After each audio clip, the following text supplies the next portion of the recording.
வணக்கம் நண்பர்களே, நான் உங்கள் பெரியசாமி ஜோதிடர். தொடர்ந்து அற்புதமான பதிவுகள்லாம் பார்த்துக்கிட்டு வந்துட்டுருக்கோம். இப்போ என்ன பதிவு பார்க்க இருக்கோம் அப்படின்னு கேட்டிங்கன்னா, 7ஆம் பாவம். 7ஆம் பாவம் அப்படின்னாவே நமக்கு நண்பர்கள், அதை தாண்டி வந்துட்டு துணை, பார்ட்னர், கஸ்டமர் இப்படிங்கிற ஒரு சில விஷயங்கள் தெரியும்.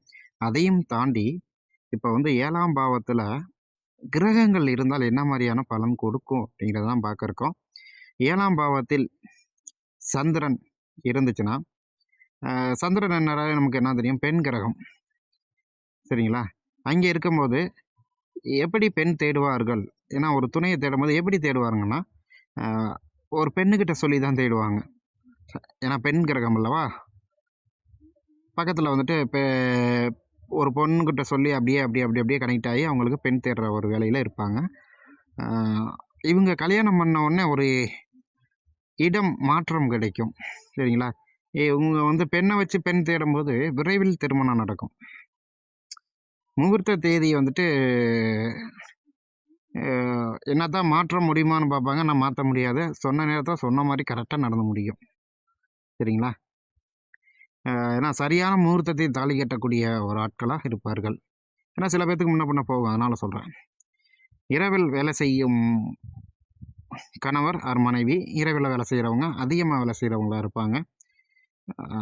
திருமணம் நடக்கிற வரையுமே பண்ணுவோமா வேணாமா பண்ணுவோமாங்கிற குழப்பம் அவர்கள்கிட்ட இருக்கும். ஏன்னா கொஞ்சம் அடிக்கடி குழம்பிக்குவாங்க. அது வளர்பிறை சந்திரனாக இருந்தால் ஓரளவு ஒரு 70% குழம்ப மாட்டாங்க, 25% குழம்பிக்குவாங்க. ஆக மொத்தம் குழப்பங்கிறது உண்மை. இவங்க 2வது குழந்தைக்கு இவங்க வெயிட் பண்ணாங்கன்னா, அதுக்கு குழந்தை பிறந்தோன்னா கொஞ்சம் கஷ்டம் பார்த்து அதுக்கப்புறம் வின் பண்ணுறவங்களா இருப்பாங்க. தாய் வழியில் இவர்களுக்கு பெண் அமையும். சரிங்களா? இவங்க கஸ்டமரும் பார்த்தீங்கன்னா, குழந்தை மனம் படைத்தவராக இருப்பார். ஆனால் இவர்களுக்கு எப்போவுமே ஏதாவது ஒரு விஷயத்த முடிவெடுக்கிறதுல தடுமாறிக்கிட்டே இருப்பாங்க. இவங்களுடைய பார்ட்னர் சொல்கிறேன். இவர்களுக்கு 7ல் சந்திரன் இருக்கும்போது டக்குன்னு மது அருந்தும் பழக்கம் சீக்கிரமாக ஒட்டிக்கும். அதுலேருந்து கொஞ்சம் தள்ளி இருக்கணும்.